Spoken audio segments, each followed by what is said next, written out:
Welcome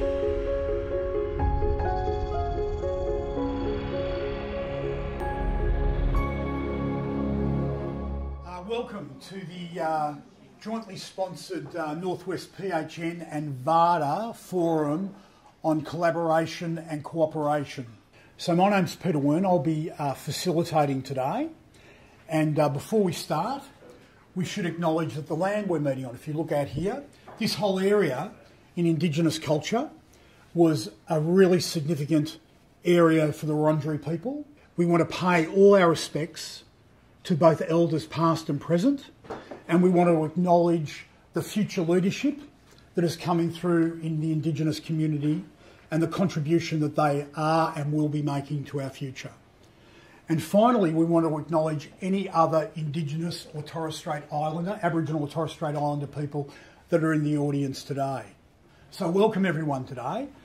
We have an expert panel that is going to talk about collaboration and cooperation between organisations. So I'm going to get you guys to just briefly introduce yourselves. Stefan? So Stefan Grunert, CEO of Odyssey House, and also have the role of the President of VADA. Josie Taylor, Manager of Specialist Intervention Services in Barwon region, Geelong. And have been in the AOD sector for about 15 years or something like that.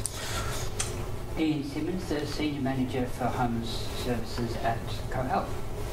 I'm Elisa Buggy. I'm now the Principal Practitioner at ACSO, the Australian Community Support Organisation, which works particularly with people in our forensic population, in our forensic cohort.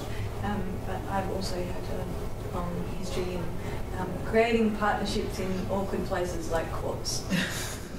So, no further time wasting on my part. Over to you, Stefan. Thank you, Peter, and thanks for acknowledging the Aboriginal people. I just want to add to that for myself our commitment to closing the gap to reconciliation and also to the treaty process, and we'll do what we can to support that. I guess just like everyone's personal relationships, everyone does partnerships in different ways, and I'm just going to speak from my perspective and from what we've learnt along the way, but acknowledging that there's lots of different ways of doing that. So this is, I guess, my truth rather than the truth. I think it's worth acknowledging the assumptions that I base my work and we probably at Odyssey base our work on.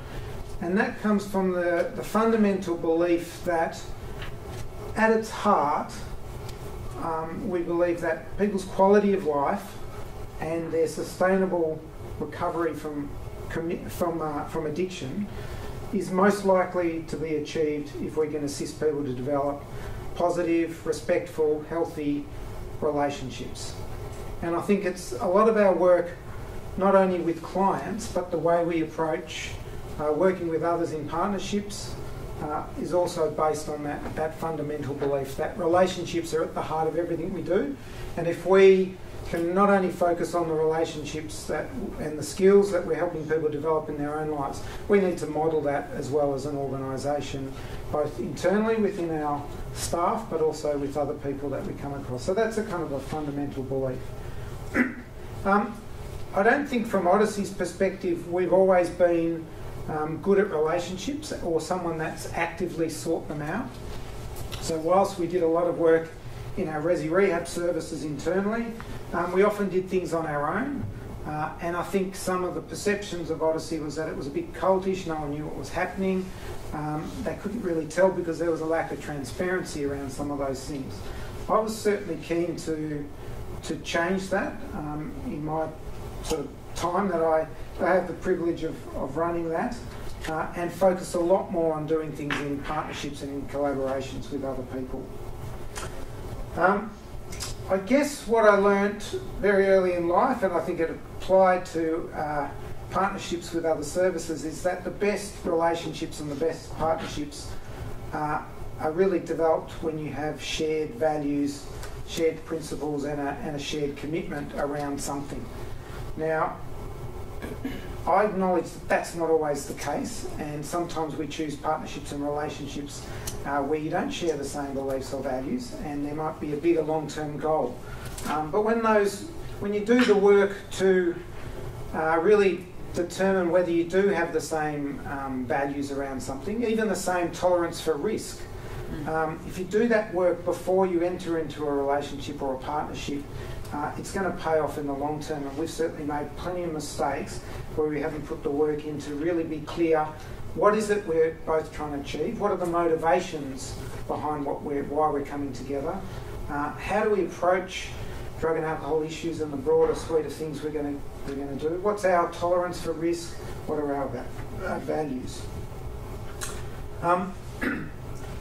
So one of the biggest questions, I've been asked to talk about partnerships from a strategic perspective, and some of the other people are going to talk more about how you might implement that and some of the issues on the ground. So for me, the fundamental question would be why enter into a partnership? So despite what I've said about relationships are fundamental to our work, why are we going to enter into a partnership on any one particular thing?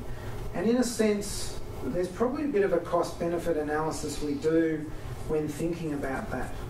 And it's really important to understand what's motivating us to partner. Is it just there's some money out there and we think the best chance of grabbing that money is to go in with someone else who's in good favour or has some better connection to the problem than we do?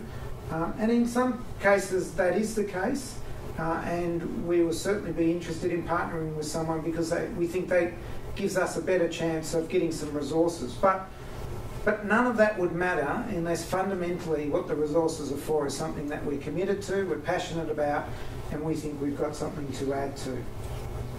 So I guess first thing strategically is why. Why are we partnering? It may be that there's a bigger long-term goal about influencing some systems change. And we're going to pick a number of people who we believe that together will bring and add value to either some group momentum around something or complement each other to be able to affect that change. And we may be prepared to put up all sorts of things, such as what they've done in the past, whether they're good or not about partnering, whatever we've heard about them, any baggage they bring, whether we like the current staff or CEO in order to achieve that long-term goal. But in my experience, I guess most of our partnerships have come about because we identify some issue or problem on the ground and we're coming together to really make a difference in people's lives. And I think if that's the key motivation, your partnerships are set up from the start on good ground. At times, there's going to be some clash of cultures and cultural issues that you'll have to overcome. And again, the more you can understand about those, the better. So, as Peter said, sometimes we've been encouraged, or you might say forced, into consortia and partnerships. Even within that, you've always got choice about who you bring in and who you don't. And I guess my interest in partnership is only there if it's a real partnership, not if it's a tokenistic one. So there's been times when I've sat in meetings where someone said, oh, it'd be good to have a coal organisation or someone from an Aboriginal organisation because that will make us look better for the tender. Well, sure, but if you're not genuinely going to be inviting that person to contribute and sharing resources with them, then I'm not interested in that sort of a partnership. And I think, certainly in my experiences, partnerships where there's lack of equality, lack of transparency and honesty, and lack of actually keeping any commitments that you've made to each other, if those things disappear over time, then partnerships break down. So I guess I want to give a few examples of how we've applied some of those strategic principles. Stepping Up is one of the oldest partnerships that I've been involved with. And we came together because we kept bumping into the same handful of organisations when we were going to tender briefings, and we were lamenting that we kept losing out to some bigger organisations or people who already had the foot in the door in areas where we saw great need and where we wanted to do something pretty different and innovative. And we discovered that we really liked each other. We shared the same ideas around innovation and values and commitment to really making a difference.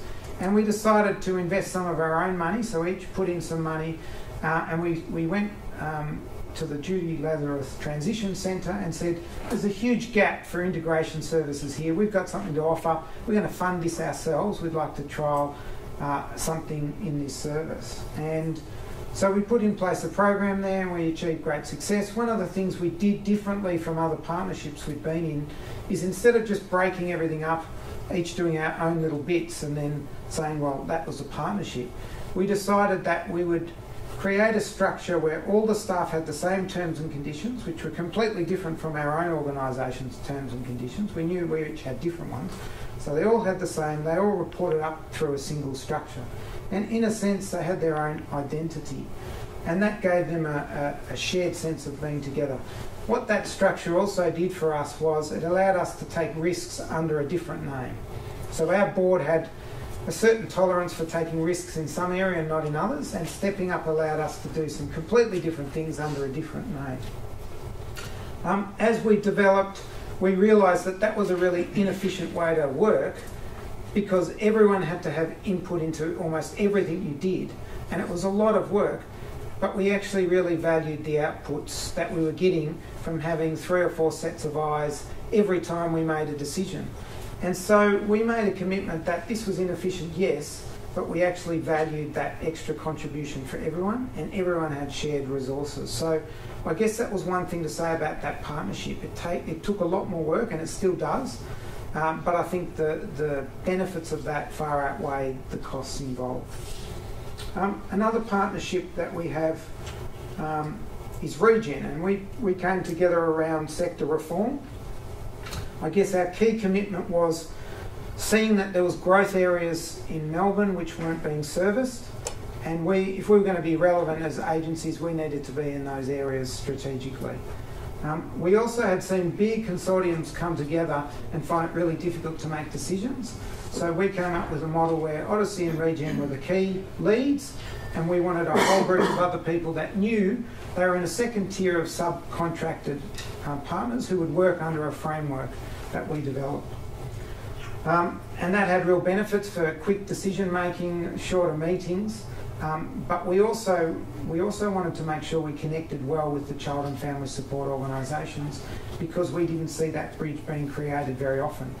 So we again, in each of the catchments we tended together for, brought in one of the child and family services that was a child first lead agency. So again, a strategic decision, can share later on how that's worked or hasn't worked. Again, another example with our Headspace tender out in Melton. We've been involved in Headspaces where the lead agency gets all the resources, the other services come and contribute some of their own EFT to build on that model. And there's some great things that occur in that model. What we saw as a fundamental problem is that over time, many of those other agencies drift away. They don't add value over time in terms of strategic thinking and long-term because they don't really have anything that they're getting financially from that arrangement. So whilst there's a lot of goodwill initially, people are thinking about the clients on the ground and how they can add value to that. Over time, their organisation says, oh, I can't get you to focus on that because that partnership's costing us money and time and energy and resources. So we decided with our Headspace, and apparently we're one of the first to do that in Australia of more than 100 Headspaces, to actually share the resources that we were receiving to the key organisations who are partnering with us. So they get actually a funded staff member as well as all of us contributing to that arrangement. So just like in your own personal relationships, if there's no equality, if you're not getting something out of it as well as giving something, it's really difficult to sustain. And there's plenty of other challenges with the Headspace model, which I won't go into it. So just to finish up, a couple of key things that we've learnt along the way. In order to sustain a partnership, you've got to continue working. People change, CEOs change. You've got to review things. In our Goulburn Valley partnership, we had some key people we partnered really well with. The management changed, and we've really struggled to maintain that as a true partnership rather than the lead organisation really responding to us as subcontractors, and the clash between a big health service and us as community organisations with the Salvo and Odyssey has been difficult, and we're working through those challenges. I think there's always conflicts of interest and perceptions of conflicts of interest come up, and being really open and honest about them is really important, because that will come back to bite you if as many people as possible don't know about that. I think even things like who's got the biggest logo on brochures and things can have a huge impact on your relationships. So, you know, if you draft or put anything out, make sure you include everyone's name, look at the size of the logos and things like that. Those things can breed resentment. Even a few extra resources going to one more than the other will really start to undermine partnerships, and we've certainly learnt that at times the hard way and sometimes been on the receiving end of that. I guess the last thing is that we've got ourselves involved in so many consortiums and partnerships. It is a lot of work to maintain that, and I've reflected on which ones have we got the best value from.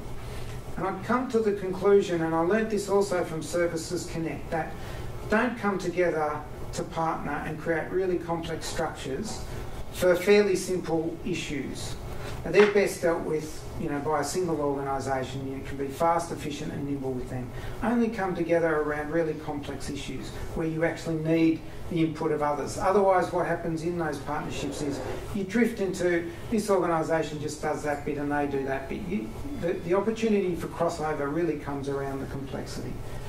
I guess the other thing that we've learnt is if you're going to go into new territory, whether that be a new issue or an issue on the fringe of your service, if it's a new geographic area, if it's working with new cultures, you've got to be prepared to commit to it over time, because these things are going to be hard. I learned things like attending an event at a Buddhist temple with the Vietnamese community on a Sunday that I was invited to. I had a conflict with my family, and we'd committed to going down to the beach, so I thought I'm just going to drop in and, you know, do my bit and then I'll carry on. And so my family came along and that was really welcomed, and I did my bit on stage. It was a year or two later someone said, oh, people were really offended that you were wearing shorts, and it didn't even occur to me that that would be offensive at the time. I was on my way to the beach, it was a Sunday.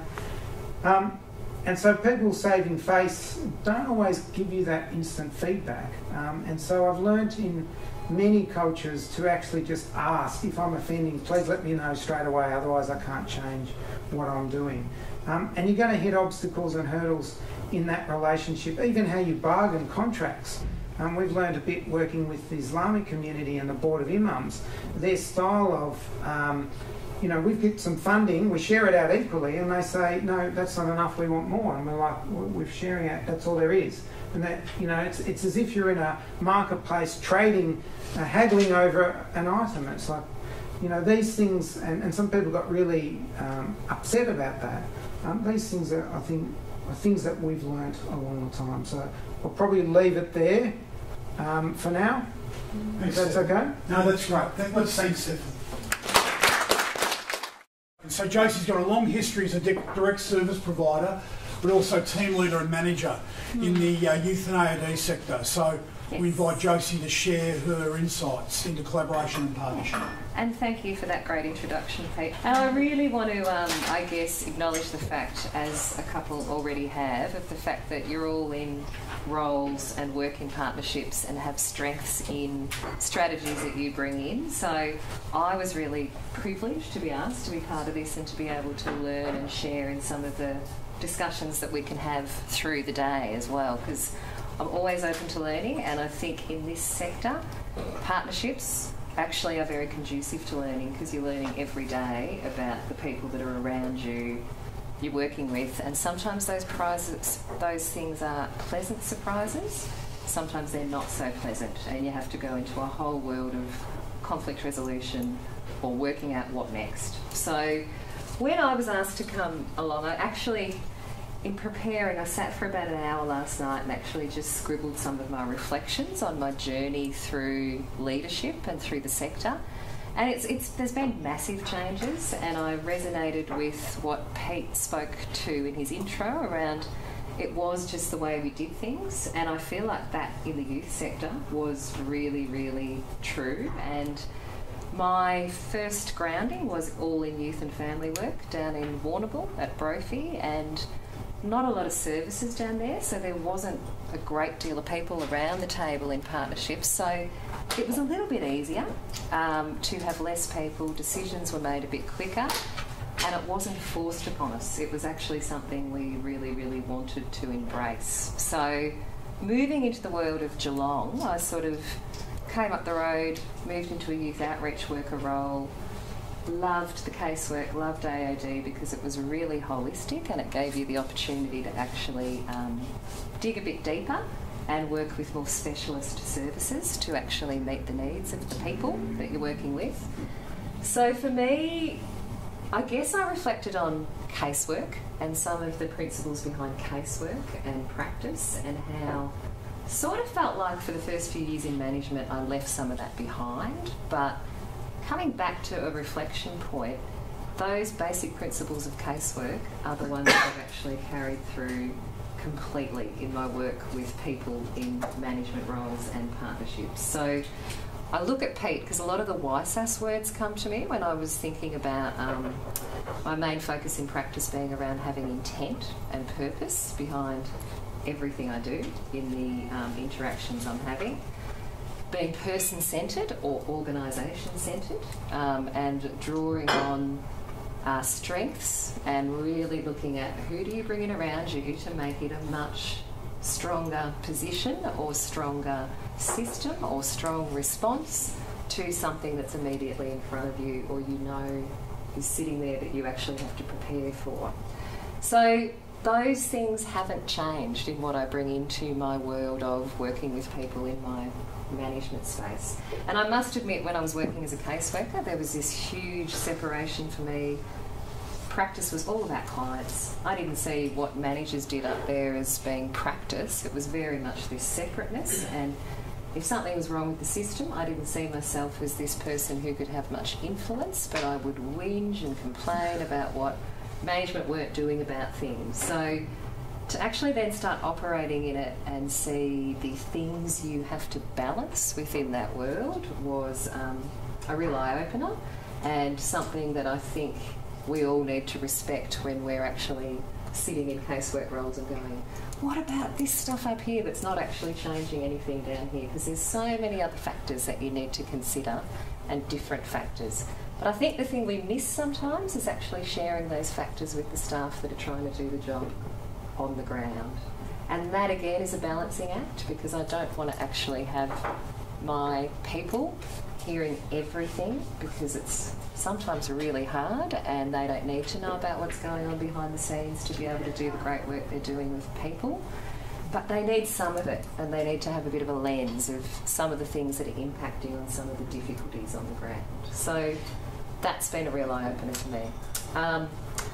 I think what also came to me was I was in a workshop the other day, and we had to do a little bit of a sticky note exercise reflection where we were asked what we do in a day. And the first thing that came to me was putting puzzles together. I constantly feel like I'm putting puzzles together, and that's of blending and balancing funding. So we all have a bit of state and a bit of Commonwealth and a bit of project dollars, but how do we actually make that make sense when it's there and the consumer or the person's trying to access those services? Balancing staff needs, client needs, organisational requirements, which sometimes can be a little bit different to your consortium requirements. So how do you actually make that meet in the middle and again make sense for people? And sometimes they just don't fit, and you need to find another piece to complete it. That could be another partner, or you need to actually have a really solid conversation with a partner that's actually with you in the consortium that might not be actually achieving or doing what you need them to be doing. And if you don't put the time in, as Stefan alluded to, that's a really hard conversation to have, because you haven't set the parameters or the rules of engagement up to be able to have that. So there is, I think about goodwill a lot of the time, because reflecting back and hearing Stefan talk about the Stepping Up Consortium, We're obviously BCYF a part of Stepping Up Barwon, so we've had some amazing outcomes and we've been a lot stronger together to do a lot of things in that region. But it's taken a lot of time and it's taken a lot of attention to detail and conversations, and I think the goodwill was great to sort of start with, and it was a few people having great conversations.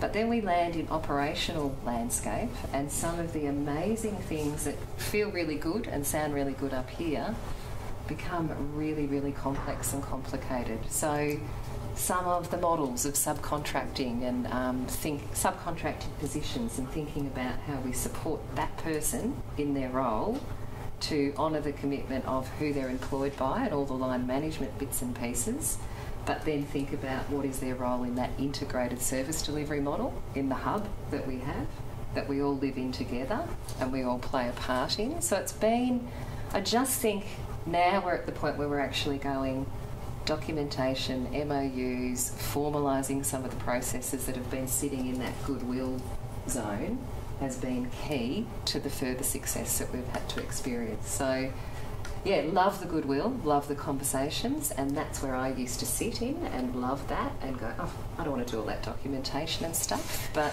now that's my job and I have to do it, and I really appreciate what it gives you when it comes to situations like I've described where things go off track a little bit. And when they're on track, being able to celebrate those as well, I think. So words, I think about honesty, transparency, authenticity, reflect back to our collaborative partnerships that we make when we're working with clients and families, and authenticity is the key when you're the person in that relationship.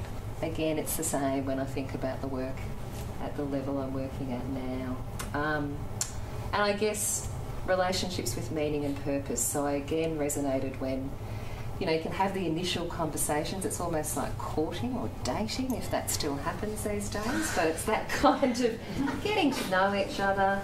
There's this 3-month kind of honeymoon period, and then all of a sudden some of the reality might hit of what's kind of behind the scenes. And that, again, is something that if you haven't got the documented processes around how you're going to actually resolve conflict or grievances at the start, it becomes really problematic and hard. And as people, you go home at the end of the day going, oh my gosh, what am I going to step into tomorrow and how is that going to be? So it's not a nice place to be in a workplace when you don't have the parameters and the rules of engagement around you as to how to work with people in that space.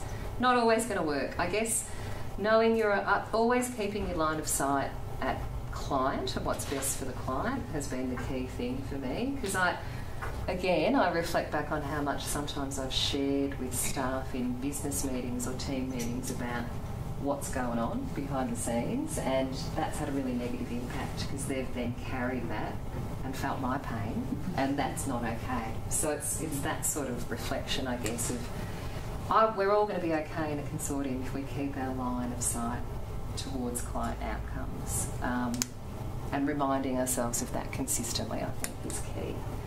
Knowing your own strengths and limitations as an organisation, so not jumping to just grab money because it's there, and actually really having a really good look at yourselves and thinking about what your roles are within this consortia. So for me, we've proactively said no to a lot of things in the last 12 months, but at BCYF, we only merged 3 years ago.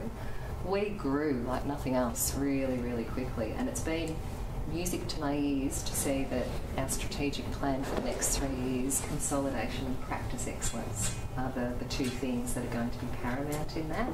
We're not going to be that jump out grab. We're actually going to be proactively thinking about ourselves as good partners and making and engaging with people that do these things best, as opposed to thinking we're the best at everything.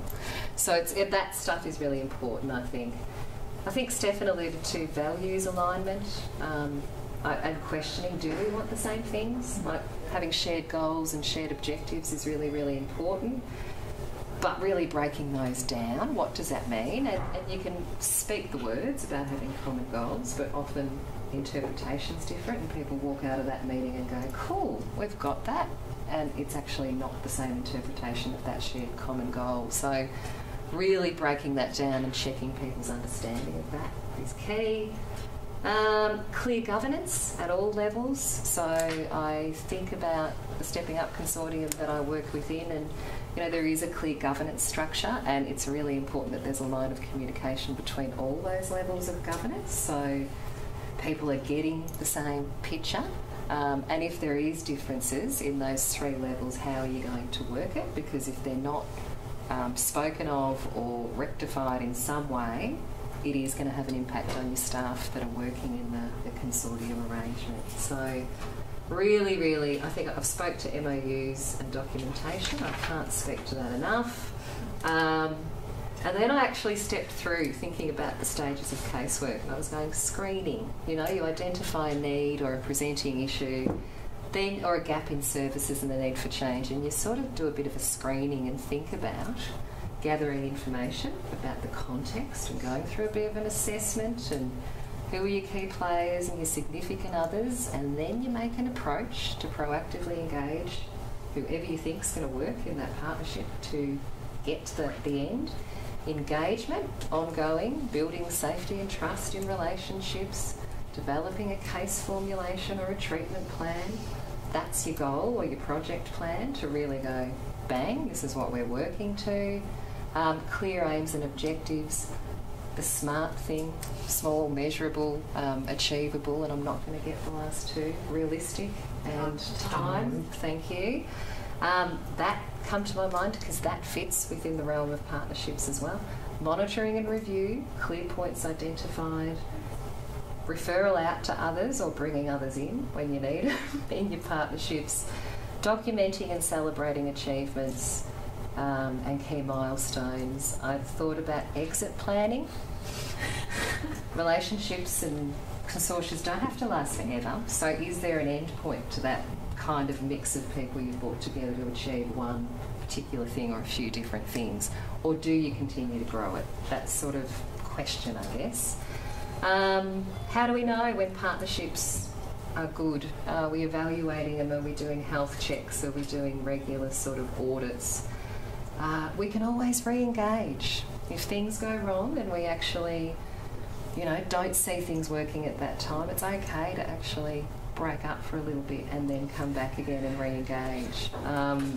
So it's that sort of stuff. I think, you can always change goals and focuses as long as it's agreed by all people within the consortiums is big for me. It's not going, okay, I've got an idea and I'm just going to go off and do it and not share it with anybody. It's bringing it back. Kept thinking they're awesome when they work, they're horrible when they don't. So those things for me, again, I was just thinking statements. The challenges, I think Stefan alluded to it, the extra time in an outcome-focused landscape. It's not funded. We're not funded to do all the bits and pieces that we do extra to make these consortiums work. So I do think it's more difficult. But the time's worth it, and the time's worth investing when you know that you've got great, solid partnerships that you can trust and feel safe in. Establishing shared goals and objectives is a challenge. Blending systems and processes. So in Barwon, we now are in the same building, and it's quite interesting because as you start working together, we have our own working policies and procedures, so do the agencies that people are employed by, but we don't have a shared set of guidelines as such that we all work under policies and procedures. So we're constantly in a leadership space thinking about that and bringing in some of those developing and bringing in shared guidelines and resources, systems and processes. I talked about funding models. Sometimes the subcontracting stuff is really difficult. Appointing leads when you're in a consortium and then another opportunity comes up and you're sort of going, well, who should take the lead for that? I've alluded before to an analogy of feeling like I'm working within circles, within circles, within circles, and sometimes it's difficult to know which circle I'm working in because there's the same players in some things, different players in others, so that's difficult at times just to know where you are and know your place in those, I think, sometimes. Sometimes a bit longer for endorsement for decision making because it has to go up and down a few different channels.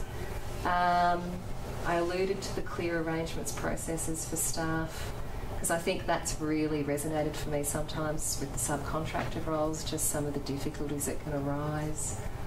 And I finished my reflection last night and said, I think I have a bit of a love-hate relationship with partnerships, because I have a really strong belief in them, and I think you get the best out of resources and provide a really good continuum of care. But balancing other operational bits and pieces, other parts of your role, and time to reflect and build effective relationships is hard. So, yeah, my love-hate relationship, some days I come in loving it, some days I go, oh my God, I've got that consortium meeting. But it is, I just feel like it has been refreshing, but there has been moments of hard work. But once you realise what you're in and the benefit of it, you are a lot stronger together. And that's how I would finish today. Thanks, Josie.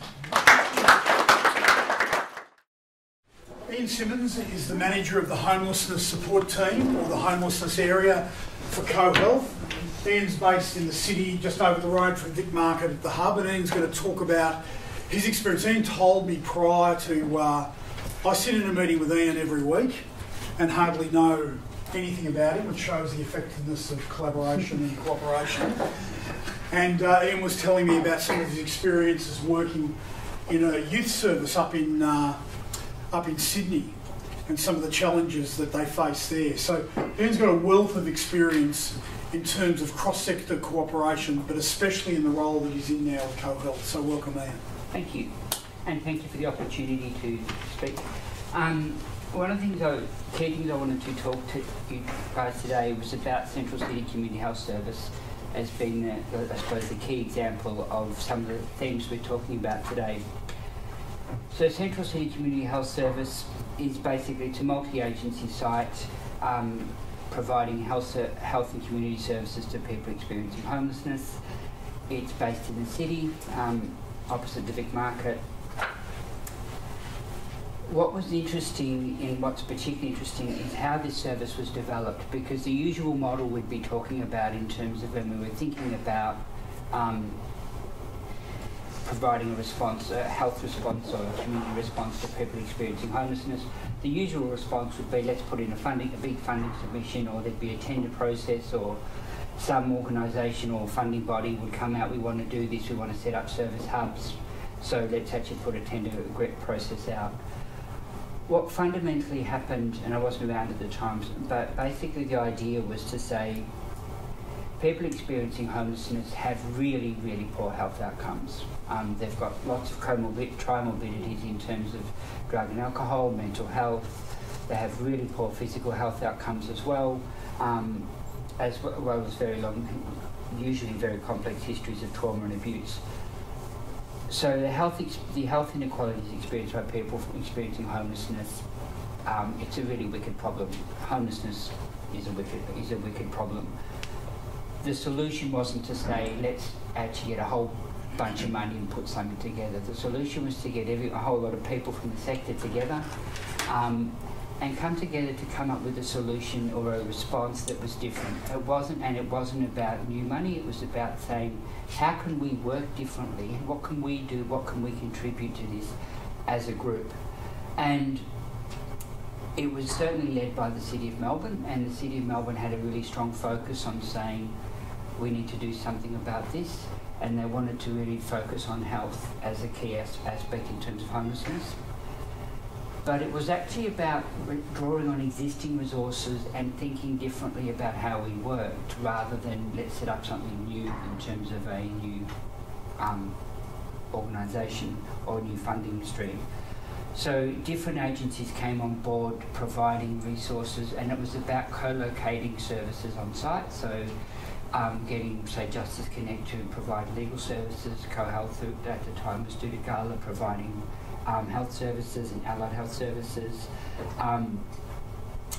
Launch Housing providing support around housing, Area Mental Health Services providing support around mental health issues.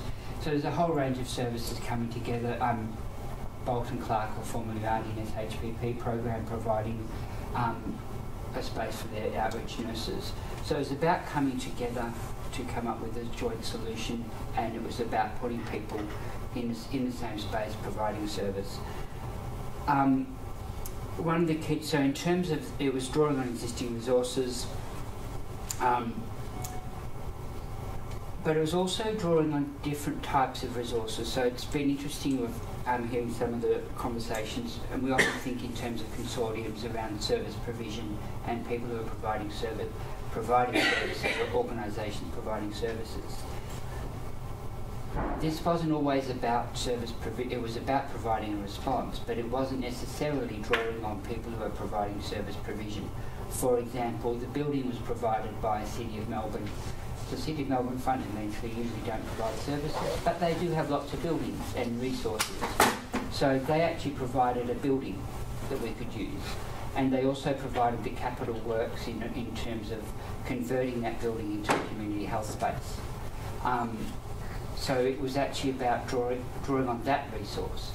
And the interesting thing about Central City Community Health Service is the agreement to operate that service is a lease agreement. It's not actually a service agreement necessarily. It actually sits in a 5+5 year lease kind of model, which is very different to normally a funding body. And what that is the City of Melbourne saying, we will give you the building, but we want you to provide services. We want you to provide this type of service response around health for people who are homeless. But it sits in a lease agreement. So it's thinking laterally around some of that stuff.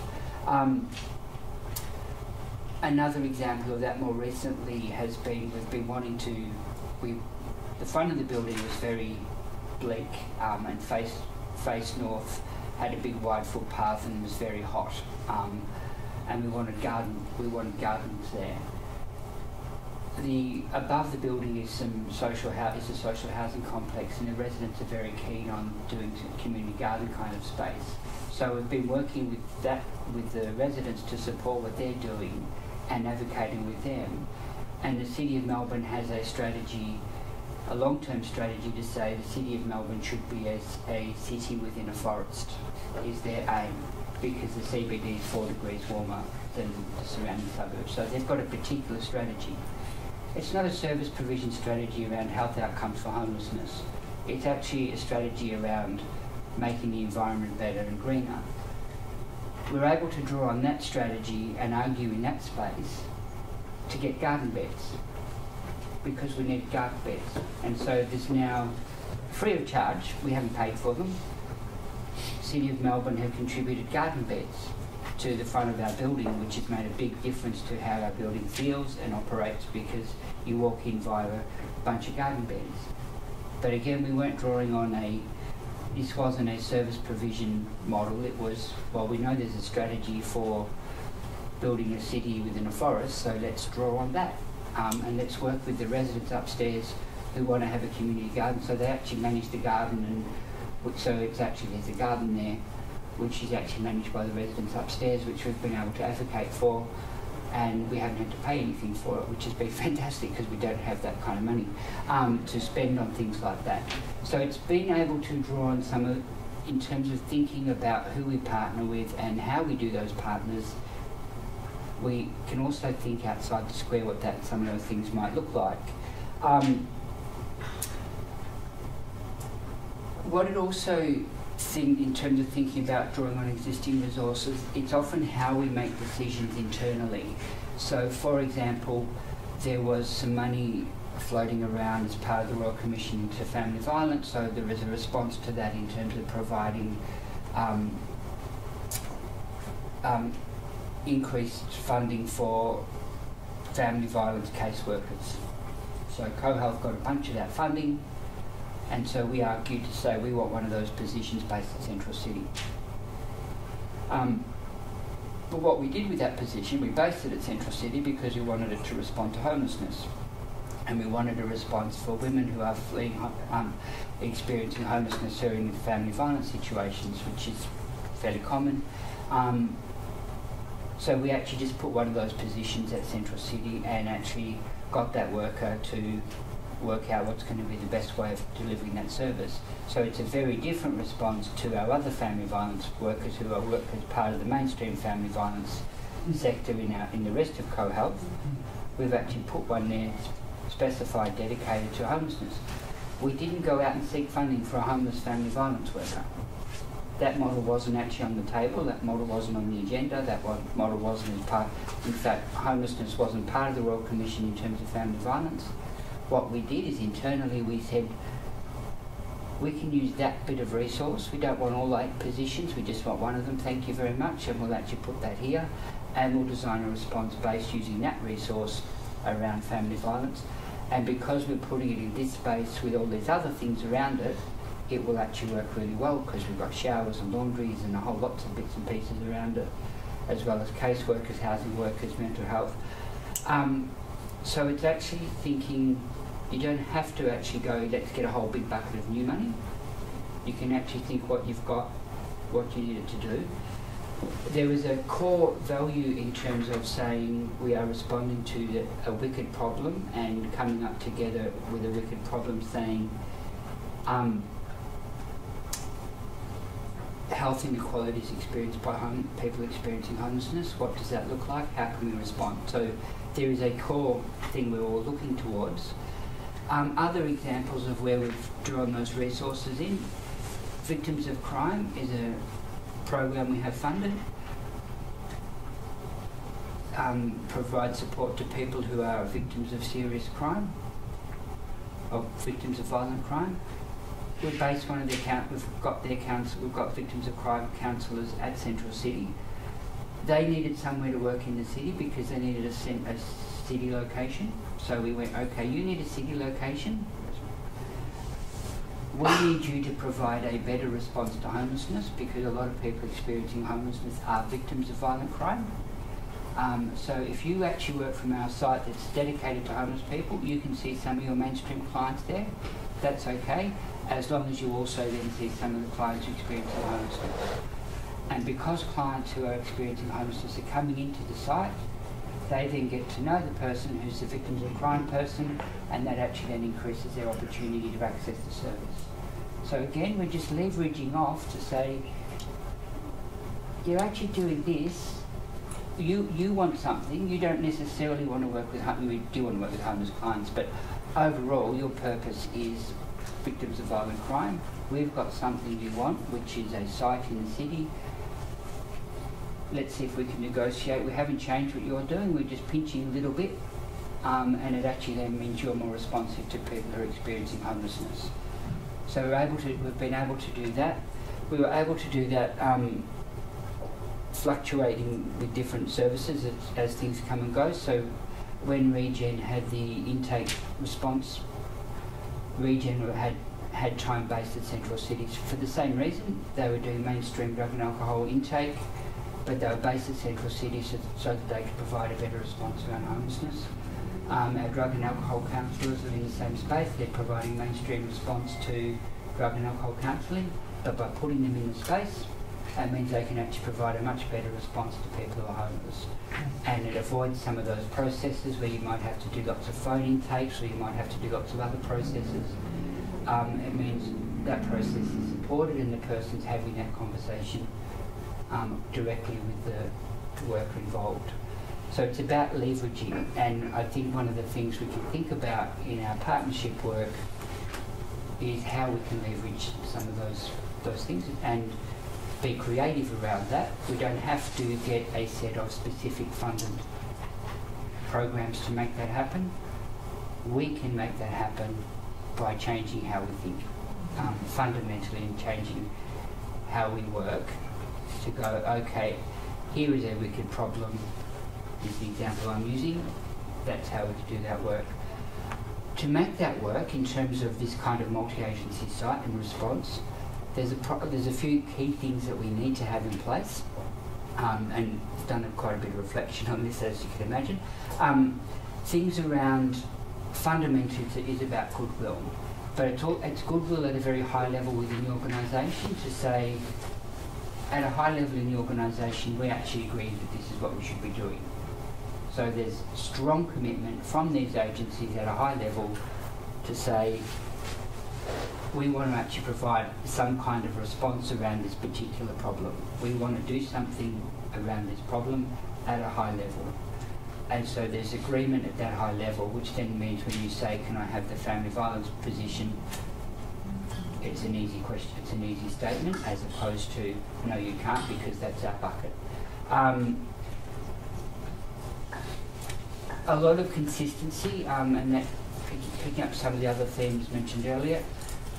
If there's no point doing it, if the CEO says this and staff on the ground do this, and it's the opposite, it doesn't work.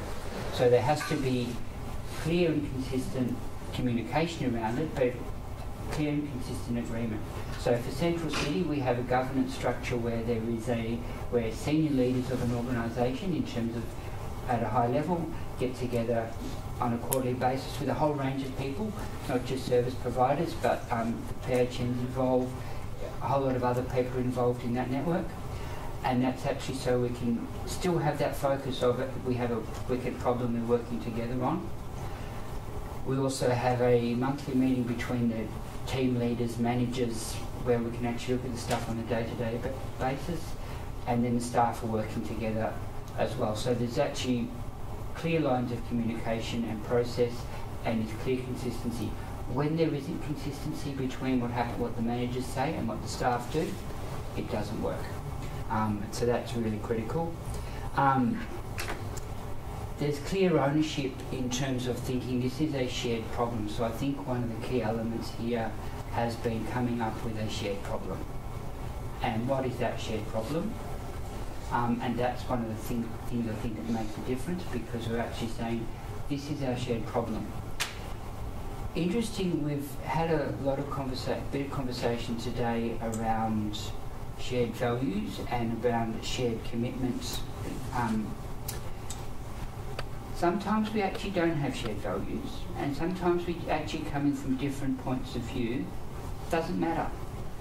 It's actually, so, and I'll give you one of the things that we're involved in. I won't talk too much about this because it's chaired by the City of Melbourne, so it's a City of Melbourne initiative. But I think it highlights an interesting example of this work. The Hotspots meeting, which is a meeting I attend with Peter every week, had a similar issue in terms of saying there is a shared problem, a shared wicked problem, which is the impact of homelessness, the impact of people sleeping rough in the CBD. So there is a shared wicked problem in that people who are sleeping rough there's an impact on in the CBD. And so hence we have the Hotspots meeting, which a group come together and try and look at that. What's interesting in that group is you have a whole bunch of people from the City of Melbourne, Parks and Gardens, compliance, social investment, service coordination, data support team, but you also have the police. Significant representation from the police, like probably at least 5 at every meeting, and quite senior. You have PSOs, you have compliance, you have buildings, you have parks and gardens, and you have services. There's no way this table has shared values. There's no way we have a shared understanding. But what we do have is a shared agreement to work on this problem. And what has happened over time has been we've learnt from each other, and I'd certainly say, having been involved in those meetings from the outset, the conversations have shifted and changed, and so compliance and police are more focused on how can we support clients rather than we have to actually provide a negative response. So it's been a really interesting opportunity where even though we have different values, different ideas, and we actually have very different, very specific agendas. Compliance have a really strong focus on highlighting the City of Melbourne as a major city within a capital city. A major world city. It's a capital city on the world stage. It's a brand, and it's an important brand, and that's important. Police have a really strong focus around safety. Services have a really strong focus on providing service delivery to clients. So it kind of, what we've done in that, what happens in that space is we've picked up each other's levers in terms of what's going to influence us, what's going to lead to change. Similarly with Central City with the garden, one of the leverages we're able to use is the city within a forest. So we're able to argue not on service provision stuff, but on other stuff. And we go, that's the lever we can use to get what we want. And it's thinking through some of those things. And I think the hotspots and Central City are very successful overall because that kind of thinking, what does each person bring? They don't have to be coming from the same perspective. A lot of our consortia now thinking around who we work in partnerships has a strong focus on the services we work with, and that's absolutely critical, but it's not just services we work with. Our clients are impacted by a whole range of systems, organisations, processes and structures. Hotspots is a great example of that. Central City, you've got the residents upstairs, you've got a whole lot. We need to be thinking in that space as well, not just who is providing the service provision. So it's about, I think, knowing some of those levers. I think knowing who some of the drivers and some of the stakeholders, and really think who our key stakeholders are. Again, consistency, transparency, and having that integrity, making sure this is what you're here for and knowing that, and staying true to that works really well. The only other comment I'd make is this process, particularly in terms of Central City, has also allowed, we have got specific resources into the space when we've needed them. So the City of Melbourne fund the daily support team. They don't have to fund the whole community health sector. They only have to fund a little bit to get that outcome. So it is also, in terms of this model, it's interesting to when I reflect, we haven't actually had to get a whole lot of new funding. We've got some new funding to do specific things, but we haven't had to get new funding to do everything. We've been able to say, you've got a building, we'll use that building. You've got garden beds, we'll use the garden beds. We're able to do some of that. Well, we've got a family violence worker, fine, we'll have a family violence worker. Drug and alcohol intake, thank you, we'll have that. There is that core thing we're trying to fix, which is around health inequalities for homeless people. And that's worked, and I think that's probably one of the key successes in terms of doing that. Thanks, Ian. Thanks very much. What can I say about Alyssa? I can tell you lots of things about Alyssa, but the most important thing I can tell you about Alyssa is from a partnership and collaboration point of view, Alyssa's probably worked in one of the most impenetrable systems as a non-system person that you could imagine, and that's Court Services Victoria. And if you ever want to hear some interesting stories about how tough that is, it's well worth a listen. But Alyssa's going to talk about, she's currently employed by AXO, previously was in Court Services Victoria, both in the drug court in Dandenong and establishing the family drug court, initially in the CBD and then in Broadmeadows. And now in Chef. And now in Chef, yep. So we were really keen to get Alyssa in to talk about partnership and collaboration from a completely different perspective. And you are the clinical... I'm the principal practitioner at AXO now. So let's welcome Alyssa. Thank you, Peter, and thank you all for having me, because I think it was you, Josie, mentioned what a privilege it is to be in a room of such skill and expertise in this space, and how, what I would also want to add to that is how daunting it is to be talking to all of you as well from that perspective. I too want to acknowledge the traditional custodians of the land on which we meet, the Wurundjeri people of the Kulin Nations, and I want to pay my respects sincerely to elders past, present and emerging, and to any Aboriginal and Torres Strait Islander people here today.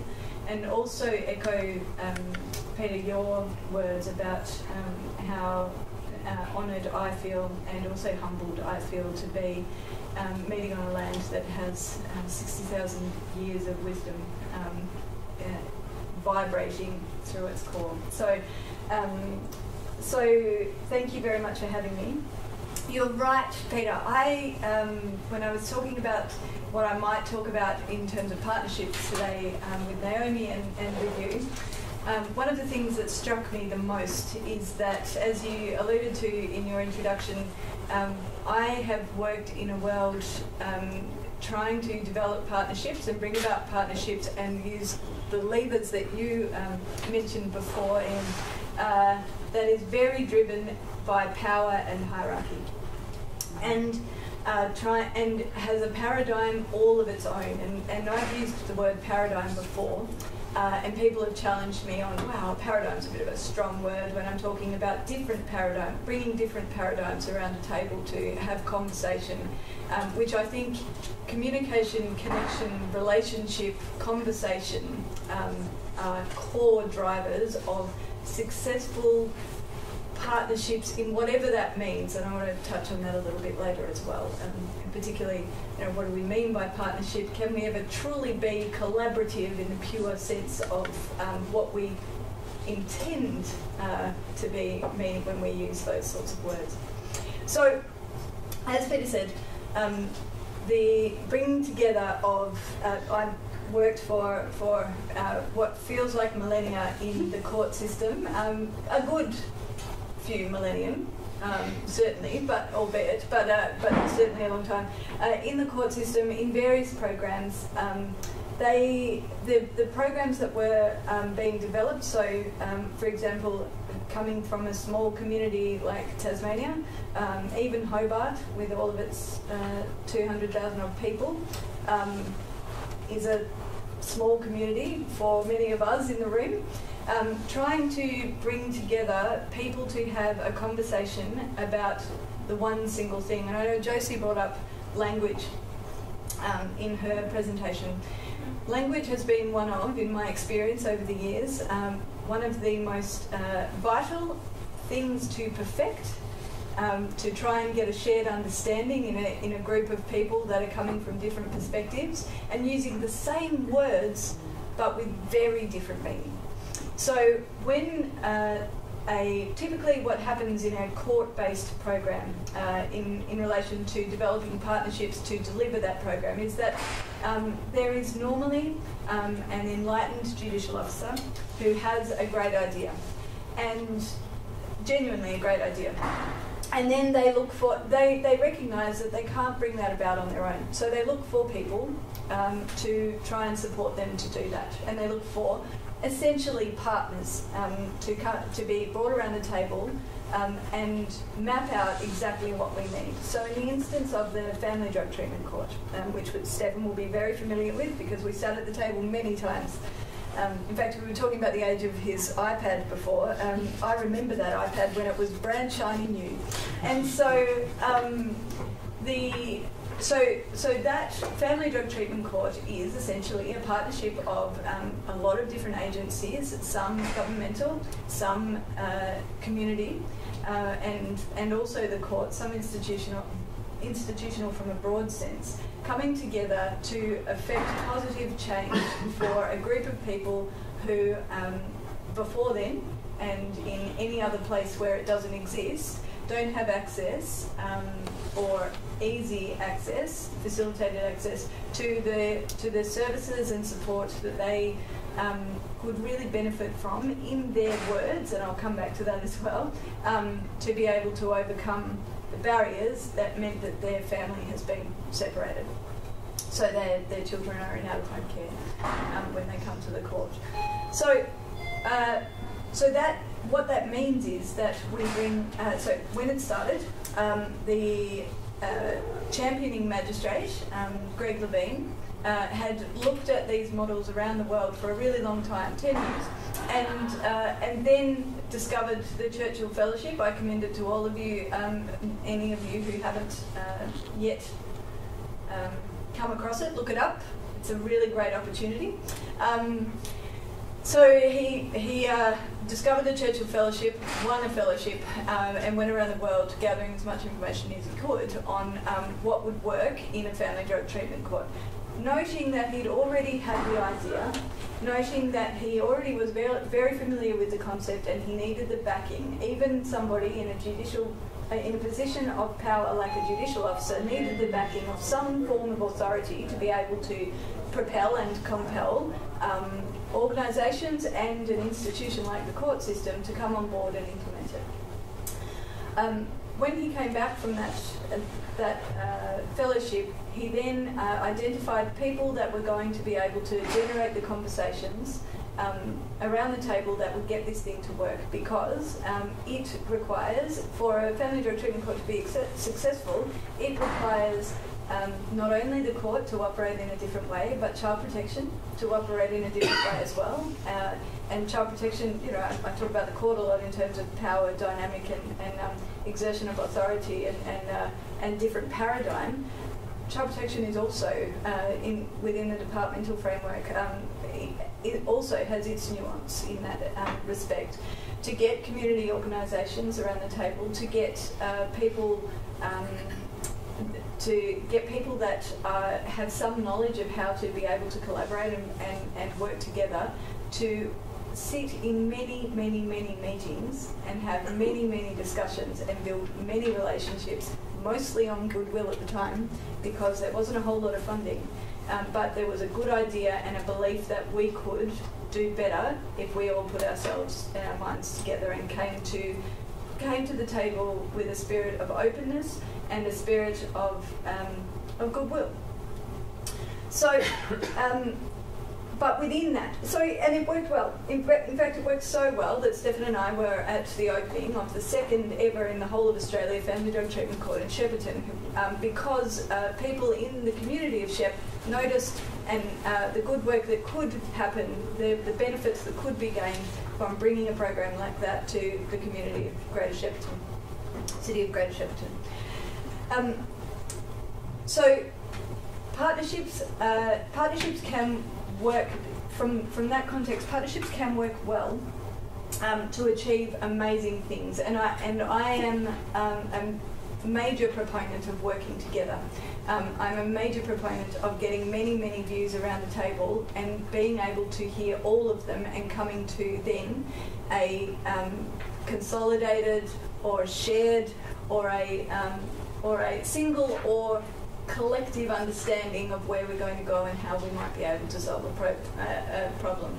But when there are challenges to that, and so I will touch briefly on the challenges and then briefly on my views as to how to overcome them and how I have been able to overcome them in the different areas that I've worked in.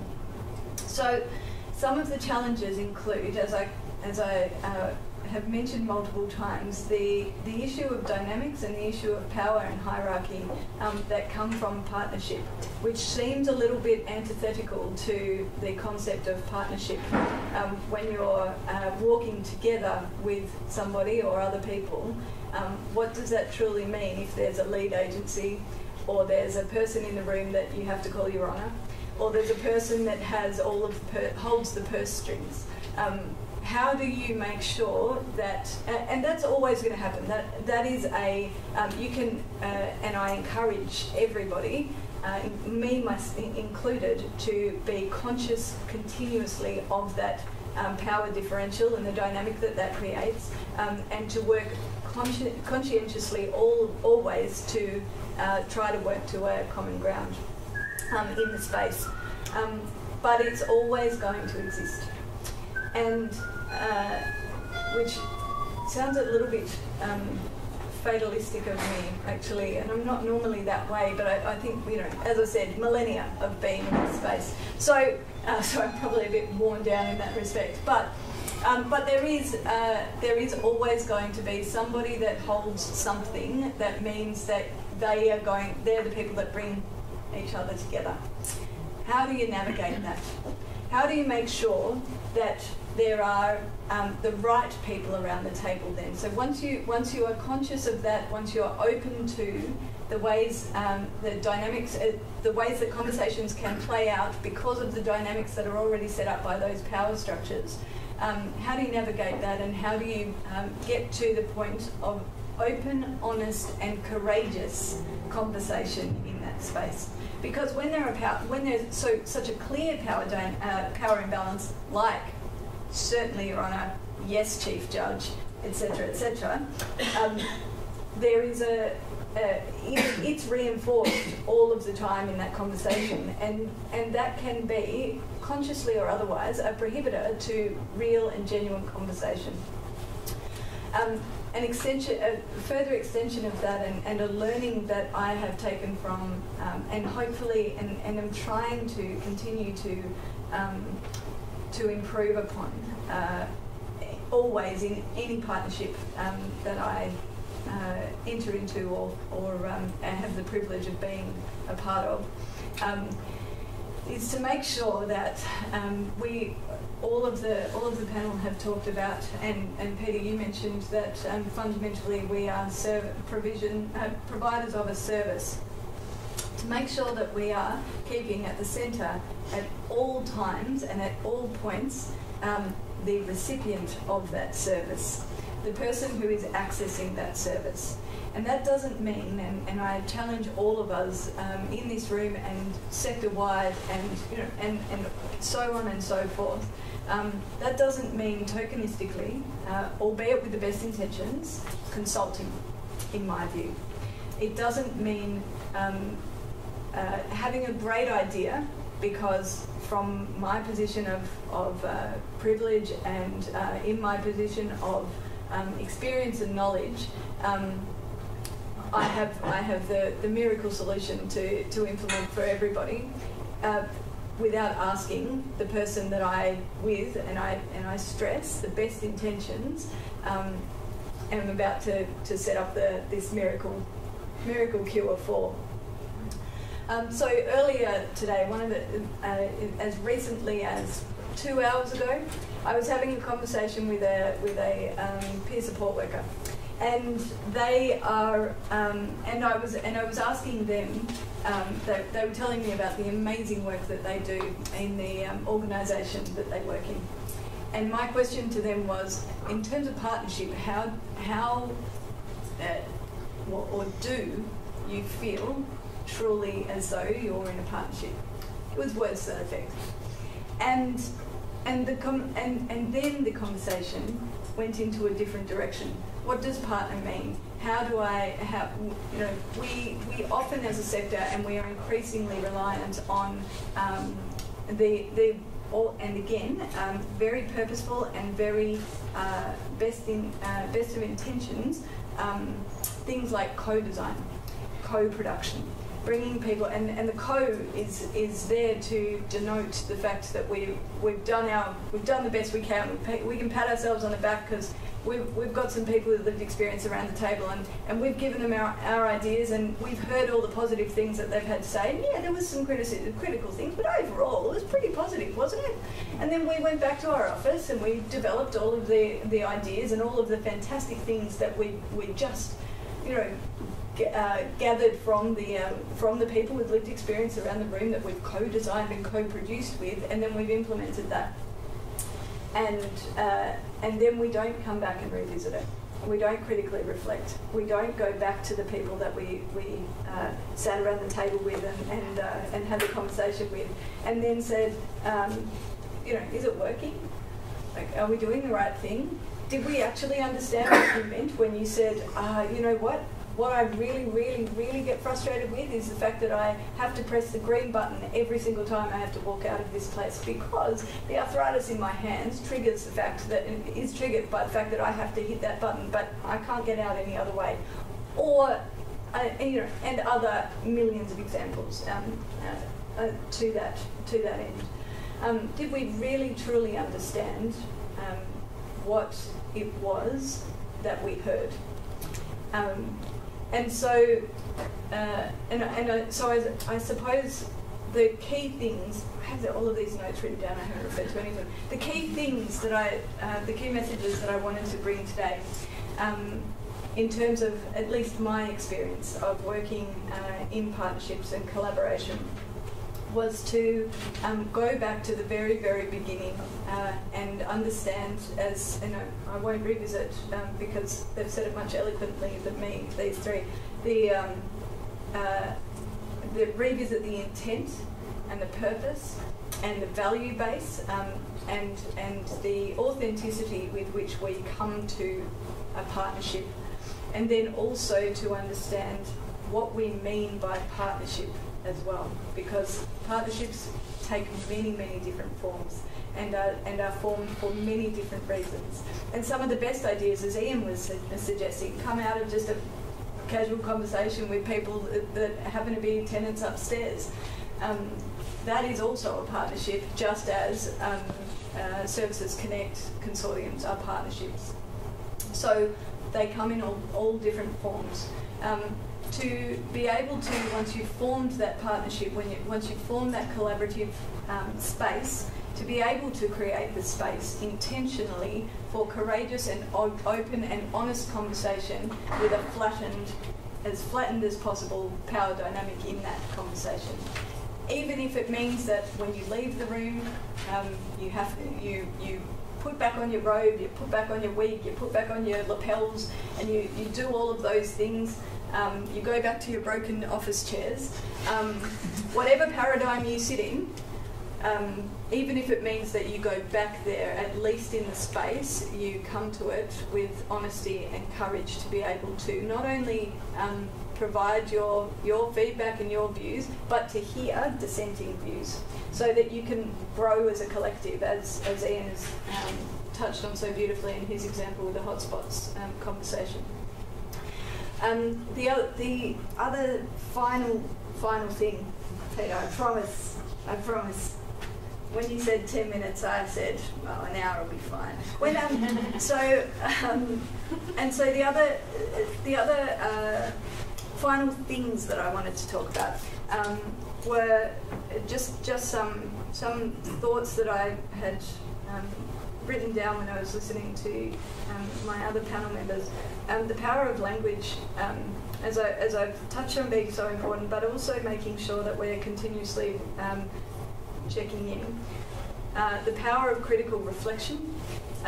It's a very social work thing. It will come as no surprise to you that that's my background, but critical reflection is so important, and not just token critical reflection. Oh, yeah, we reflected and yeah, we're pretty good. But actually pulling apart and intentionally coming to that space with openness, honesty, and bravery. So being able to be open to be challenged. So that we're all right, but equally we're also all wrong, and being okay in that discomfort, in that uncomfortable space. Power of conversation, power of curiosity, so the power of questioning, which is why I love Q&As rather than me getting up on the microphone. You know, Stephen will be laughing because he's had to hear me speak sometimes ad nauseum, but and knows I love the microphone. But really, the power of conversation is so is where these partnerships, where these collaborations do their best work. And finally, if there's any other piece of advice that I can give you from my experience, and it is only my truth. That is, in terms of role definition and making. So when you find the right people around the table, when you've truly balanced your power dynamic, when you've got all of the voices that are going to be integral to making sure that whatever your amazing idea is, that it gets the success that you all hope, and make sure that you understand what each of those successes look like for each person around the table, that you achieve that success, that you also understand what your role is in that, and that what each other's role is in it as well, and to extend the unconditional positive regard with which we work with the people walking through our front doors, to extend that to each other as well, and to be kind first and foremost. I think from my experience, that's how I have been able to navigate partnerships in the last millennia. Thank you very much. So what we're going to do now is we're going to feed back questions, comments. Now, because we've moved people around, in an ideally perfect world, you all stayed at the same table and you all had your lists of questions for each speaker. So what I'm going to say is, firstly, any of the tables, who'd like to go first and maybe feedback, comments or questions to any of our speakers? Natasha here. Who would like to go first? Logan, I'm happy to go first. Great. Thanks, Natasha. Thank you for the encouragement.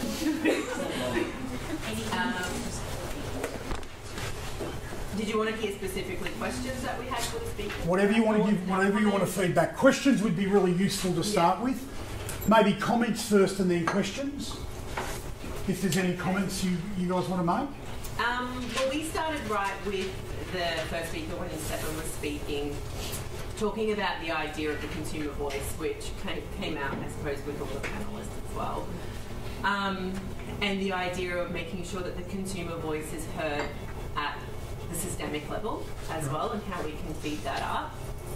Did you have a specific question around it? No, that was just more of a comment. It came out, essentially, what we were talking about. I think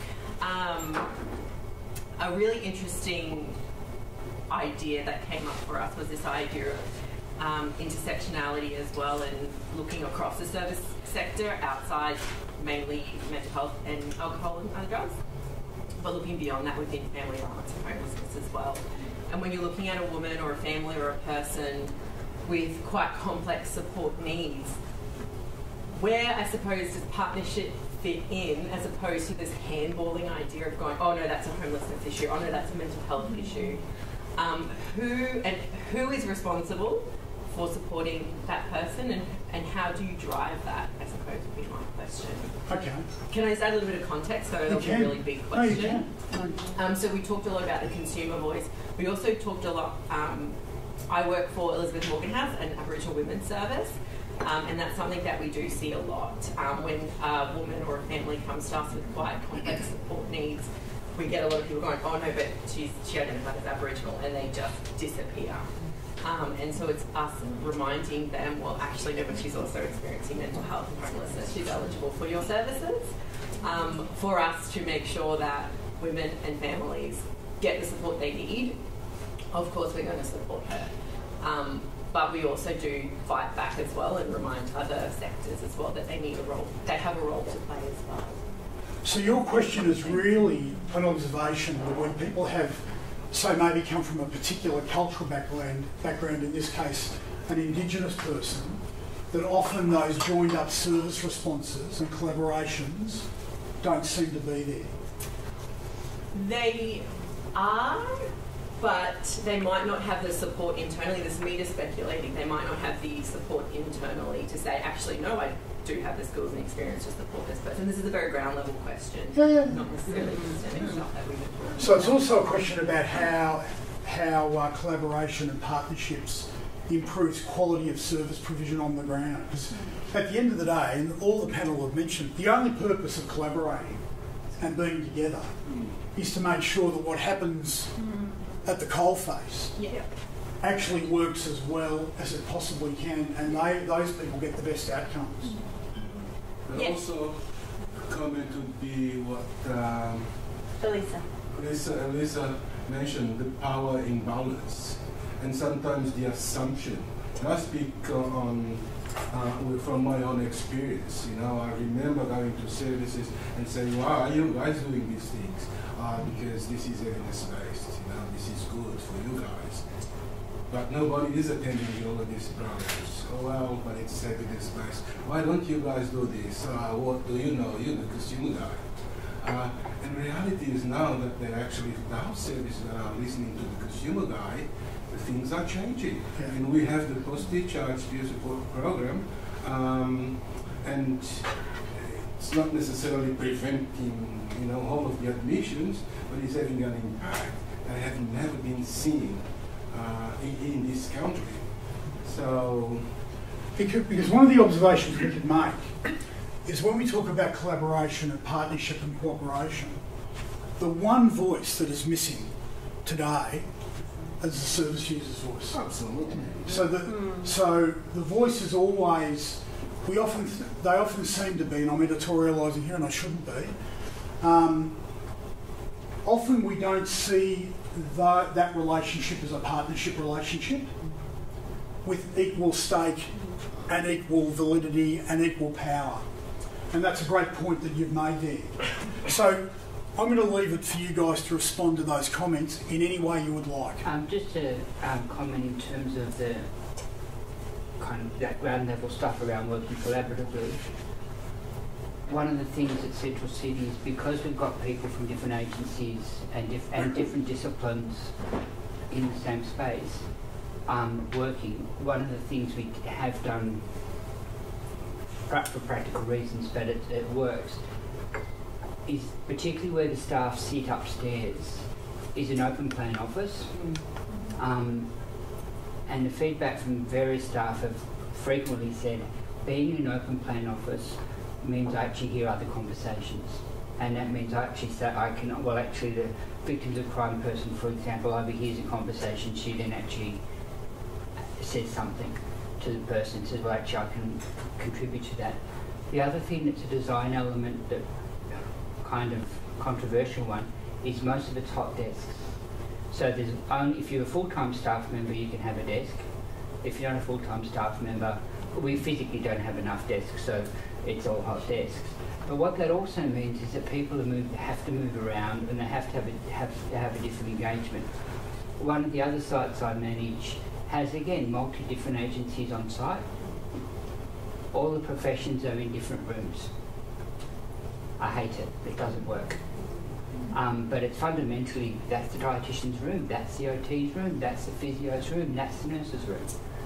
And it doesn't matter which agencies, they're all in separate rooms. And I don't think that level of interaction occurs, and that level of cross-pollination. So I think it's also, again, it is what we agree to do in terms of how we think about how we work, but it is also some of how we design our spaces as well, and how we can build in how we work by saying, okay, open plan offices, to some degree, that if you want actually collaboration across agencies and that kind of networking stuff happening, you need to be sitting people together. That's a great comment. How do we address the anxiety around some of the people that present? How do we make sure that they get the right service? Does someone want to tackle that? Yeah.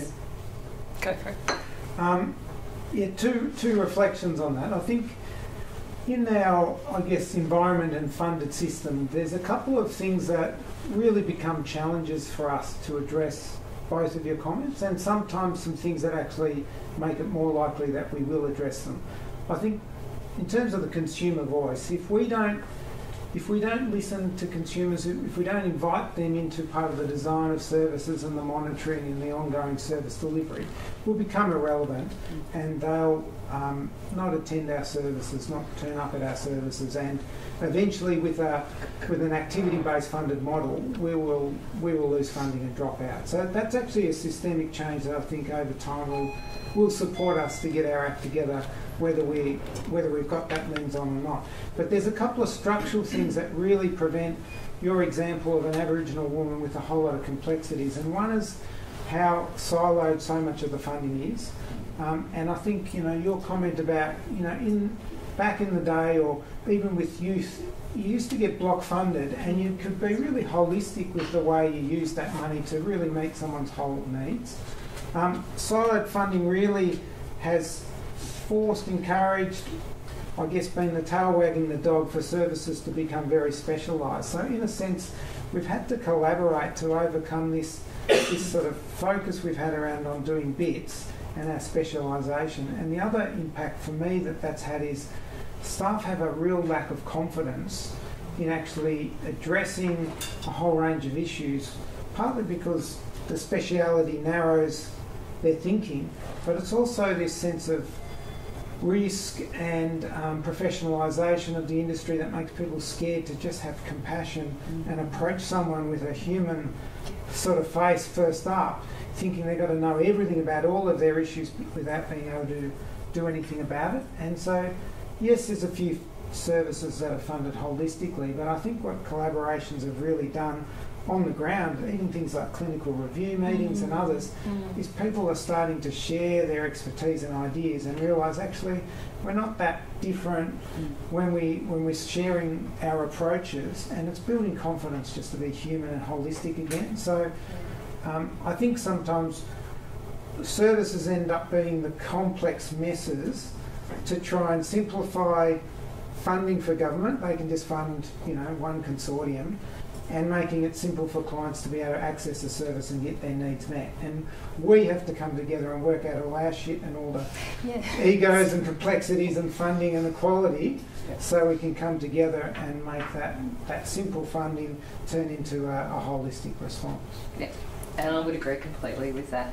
We have an open plan where we are and have all different types of treatment types within that one setting, and it works beautifully. There's lots of conversations I hear that I go, fantastic, there's going to be a link made there, or there's learning made there for that worker to be able to offer that lens of support to the family or the person they're working with. So secondary consultation, I think, is key in actually making time for those processes to occur, reflective practice, care team meetings, and that structure of actually when you've got someone and services are exiting, having the potential group meeting to go, hey, we can't let you go yet, or where do we go with this still existing issue? How does that get picked up in the existing services that it could possibly go to?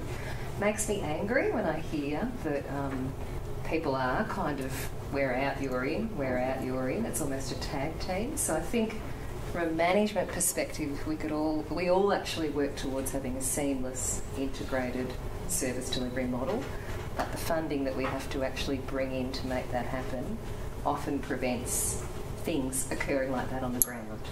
So yeah, it's that sort of picking up on those examples and trying to bring them to your governance structures so we can actually hear them and influence the change that needs to happen. And just another point in terms of peer workers. Often in our sector, in our multiple sectors, we talk about peer workers and we employ them as consulting kind of roles. So we've got a peer worker model. They come and they're working there as a peer worker, and they're providing expertise to the team around particular things or consulting around that stuff. One of the things we've done at Central City is actually just employ them as allied health assistants. We've just actually said all of our allied health assistants have to have a lived experience, and so they're employed as they're just one of the team. So they're not there as a consultant. They're just there actually delivering allied health service, they're allied health assistants, so they're working alongside whoever. And what that means is all the team discussions, I'm sorry, just two things in there. One is I'm not professionalising the client's experience in terms of saying you're now a professional consumer. I'm just saying you're an allied health assistant, and that can also then lead a pathway into a career into the health industry. So it's people who are interested in working in the health industry but have lived experience. It's a pathway, it's an employment pathway. And I'm just getting them to be allied health assistants. But what it also means is the team are then working alongside clients, in effect. And it also means in terms of working with doing some of the work, clients actually then have that experience of they're working alongside a client who's helping navigate the system. So it's a slightly different model. There's still huge importance of, there's still huge importance of having, technology. There's still huge importance in having peer consultants. That's a really important function and role in the community and in the sector that we have. But it's not the only role we can get consumers to do. And again, I go back to, it's how we make some of our decisions and the choices we make. We can say in a PD, we want someone with lived experience. We can just make that part of our everyday business. Sure. Because it is reality. Lived experience workforce exists and is here to stay. Yeah. So lived experience is basically just like an OT or social worker recognised as funded by the department. So type of that work for us. Really great thing. It's a great point. Up the back, have you guys got a comment or a question that you'd like to make to any of the speakers? That's okay. No pressure. Other questions, other tables? There's Other probably one comments? that I'd like to just an overall view is that if you have your team members at your table and there is conflict, how do you go forth to resolve that conflict, and how do you manage that? What level of conflict? What are we talking about? I don't know, let's say, that I thought I was right, you thought you were right, and we were just at each other. Yeah. How does someone, I suppose, stand in and go, okay guys, we need to just resolve this somewhere? Yeah. So what you're talking about would normally be covered with a grievance procedure in an agreement between the organisations. But I think you're asking something deeper than that, and that's about the day-to-day way people work together and overcome those issues. Is that right? Yeah, I suppose. Rather than just going, we have a grievance procedure, we're going to do that. Okay, so who wants to tackle that? One of the things we just touched base on here is that sometimes we get into those situations where you get to a stage where you just feel you're getting frustrated and angry because it doesn't feel like that goodwill is coming your way, and people are just getting locked in their own positions on a particular issue, whatever it is, and it sort of festers over time. And I guess I was just reflecting, I don't think you should ever underestimate how much an approach which sort of says, sometimes people are so caught up in their own insecurities, sometimes it's anxieties, concerns about threats, desire to be right, and how much that can impact on how they come across. But also that I've got a fundamental belief most people, most of the time, are just trying to do the best they can under tough situations or to reflect their own experiences. And I think Elisa's comment right at the end about just be kind sometimes when you're in those moments, if you can come back and step back from your automatic reaction to just saying have a bit of compassion and regenerate that goodwill, because the grievance procedures can step things through, and sometimes it formalises, you're sending letters back and forth to each other's organisations, and you're commissioning investigations and your HR about what this staff member's done to this. It all escalates pretty quickly, and you can go through all of that. But sometimes having those courageous questions that say, we seem to be locked here, I'm sure there's good reasons for you feeling that, and I'm getting frustrated and angry or whatever, but I just need to be a bit more generous and stop and say, what's going on, and let's try and be kind again and find out what's going on, because we're getting in the way of doing what we're trying to achieve out here. And I think and absolutely agree with that. And I think the other element of that is also one of the things in terms of partnerships is making sure that as I mentioned earlier, the agreement is at all levels and there's buy-in at all levels.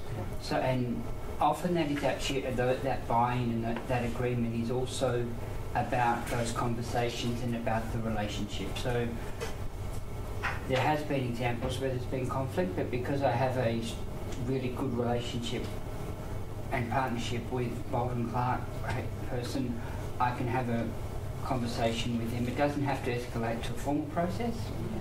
I can just have a conversation with him and say, well, actually, this was a bit of an issue. What are your thoughts? So that relationship that underpins all the partnership work that we do is critical. And yes, you do need to have the grievance procedures, and yes, you do need to have the MOUs and all those kind of formal documents.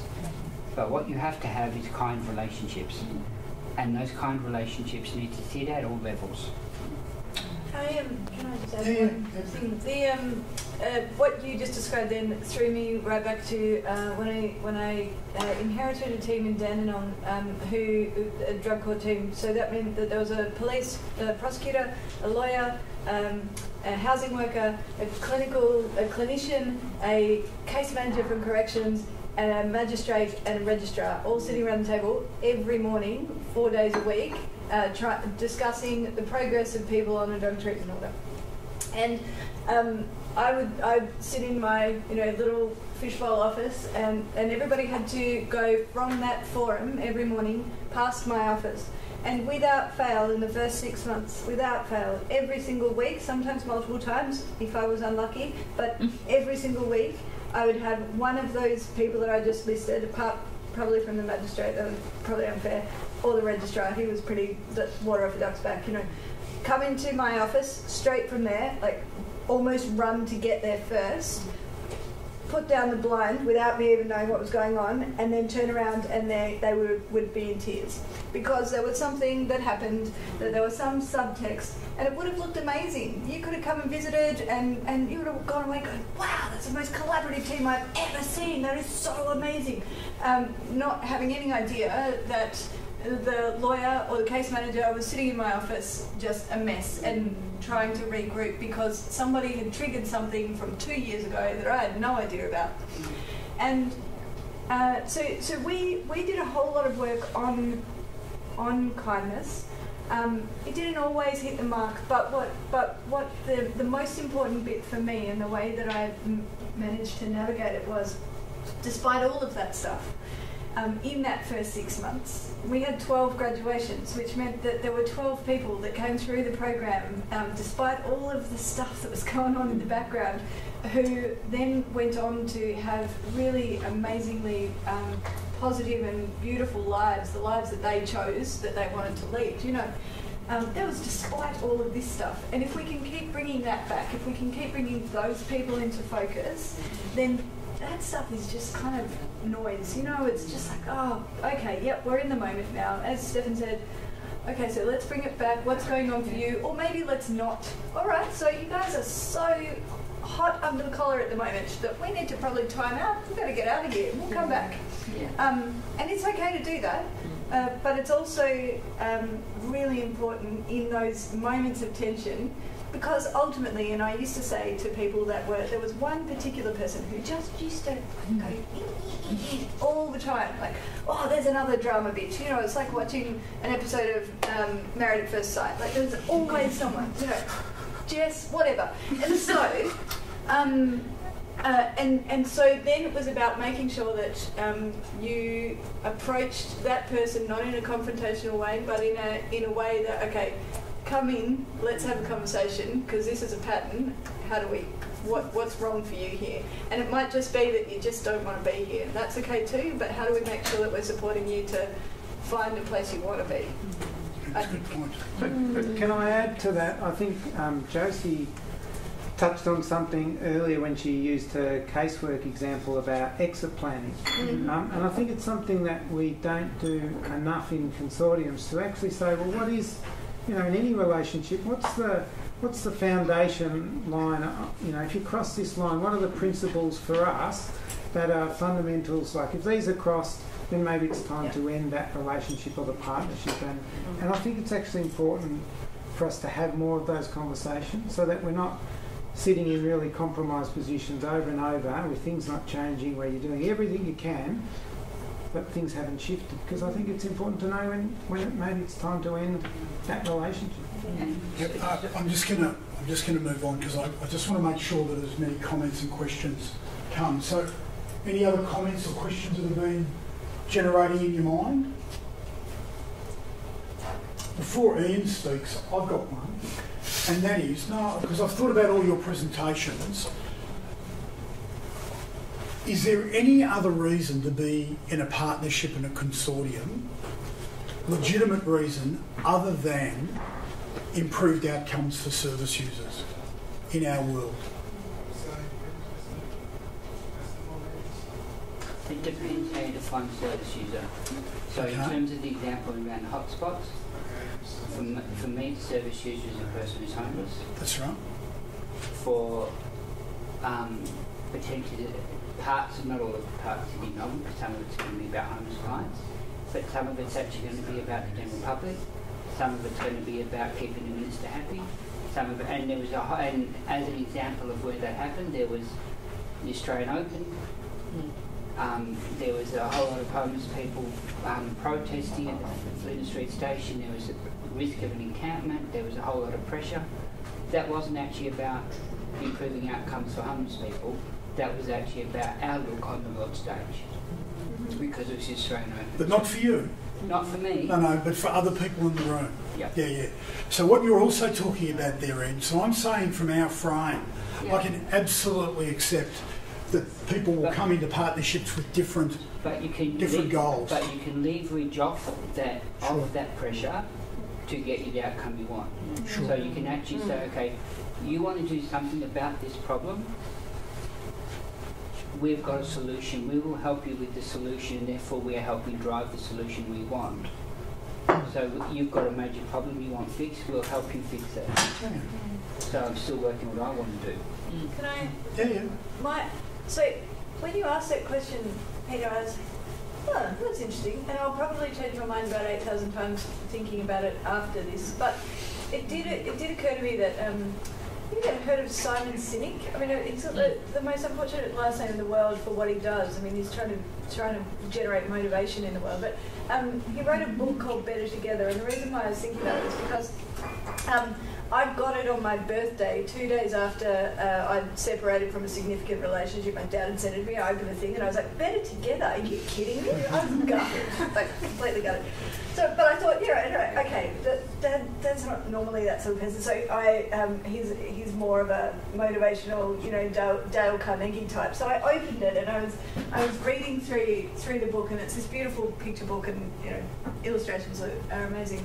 What struck me was we're not creatures of isolation typically, and if we don't work in collaboration, in partnership, or get alternative views on the ways that the world works, then we create really stale, boring places of uniformity and extreme power imbalance, in my view. And then how do we ever get anything?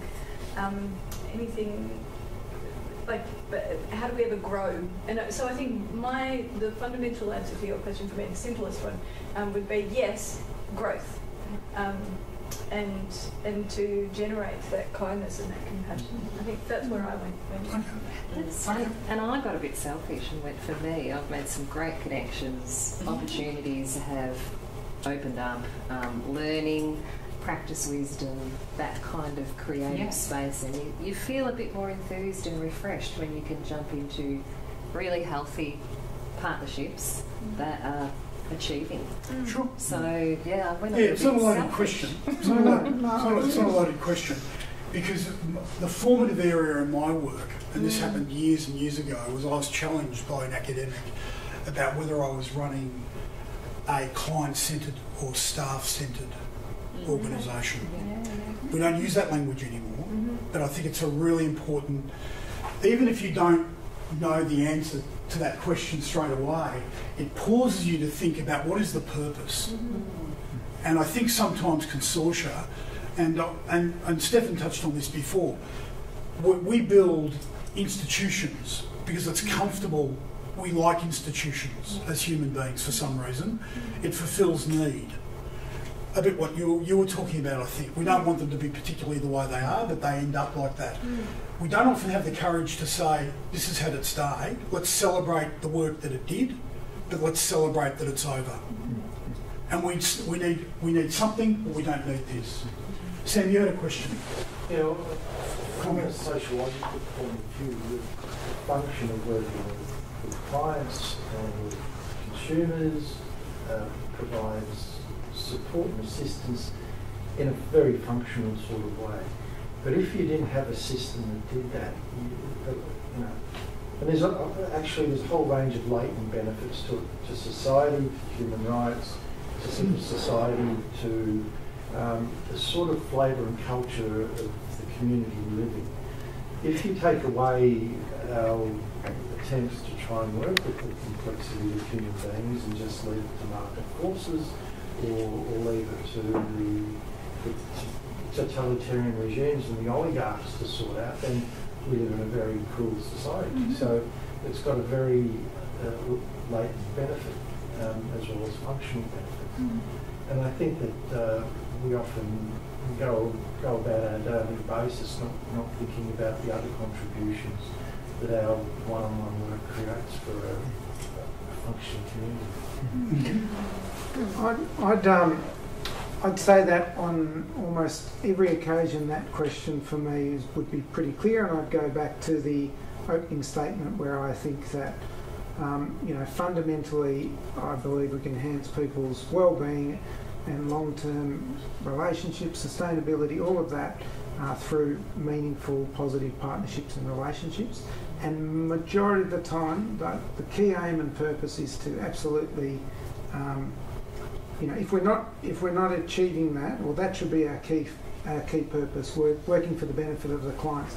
The only exceptions might be that I can imagine times where you haven't succeeded with that directly, but you're richer for the journey or the experience, and you've learned something that the next time you do it, you might not make those mistakes again, or that it may not be current consumers of your services. You've actually learned something about the people who aren't accessing your service, or an impact over here for someone else to consider. Or I can think of partnerships come together with people where we're trying to work on drug law reform. Now that may not just directly influence the consumers of our services, but a whole group of other people. So it's not always direct, but I think ultimately that's the aim, and that's probably why we're all here, because it's about changing outcomes. And if partnerships enhance that, we do that. And if they're not enhancing that, why are we doing it? Okay. Any other questions, comments? Yep. I just have a question relating to data. So you're talking a lot about sharing of values and sharing of all those types of things, but in terms of communication and I guess reducing some of the workload of clinicians, so how you're sharing data systems and those types of things, and particularly across sector, so how that's being implemented. Well, data, we like data. Just because I'm about to go, can I just say one thing on that? We've been working in the last sort of 5 to 8 years with a product that we originally purchased or leased, and we've had this fantastic relationship with the developer in Queensland where they basically don't charge us for any customisation, but we will work with them around all these new ideas. And the key things we were working with them around is saying we want this to work across all of our consortium partners, most of which or many of which aren't in AOD. So it's got to be able to do family stuff, it's got to be able to do mental health, all these other things. And we need different levels of security and permissions. And they were just sort of pulling their hair out saying, what sort of complex relationships do you work with? But we've got this one system which is working across 13 different providers, all with different logins, who can access the client at the client level if the client's agreed to share, but they don't get all the program information unless that's shared. And it's been a huge investment to get that data so that when everyone's working with the one client, they can all see the same thing, and it goes from intake to assessment to counselling to withdrawal to resi rehab to brief interventions. It doesn't matter what part of the system, everyone's sharing that client data. But that's been a long journey and challenge, and it's never perfect because it never works completely as much as one solution would for your own service. So, yeah, because I guess also in terms of client confidentiality, when you're working with a GP, then you're working with an AOD worker, how do you share that information, whether it's a secondary consultation or whatever it might be, but just I guess improving that communication.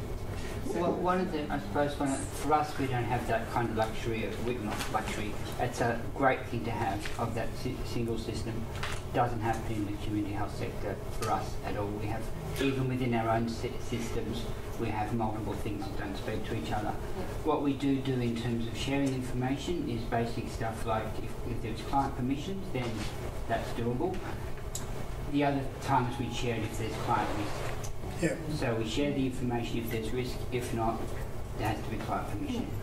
And one of the great things, one of the ideas that we're trying to build into this system is, and this was pre-e-health records, or that notion, was a client portal where effectively the client has a login to their own information and they can share that with whoever they want. So when they go to the GP, they they say, oh, here's my login, and Yeah. you can access all the data, and it's just for the purpose of that. So in a sense, they control and they carry the data with them. Now, obviously, you know, there's a whole lot of education I think we're going to need to put around e-health records, and whether we participate, particularly with our clients and stigma and all the things. From integrated care perspective, fantastic what can be joined up. From a privacy and a stigma and concerns about what decisions and things might be made if someone gets access to that, I didn't know about that or that or that. And I think giving clients some more choices around that, or education so they know what they can turn on and off, upload, you know, get rid of it if it has been uploaded, that's really important. But trying to give the client as much control and choice is probably a good approach in that. Yeah, absolutely. So Stefan's got to go now. So I'm going to call an end to the questions now, because I think it'd be good for us to collectively thank our panel for their wisdom and their input today. Thank you.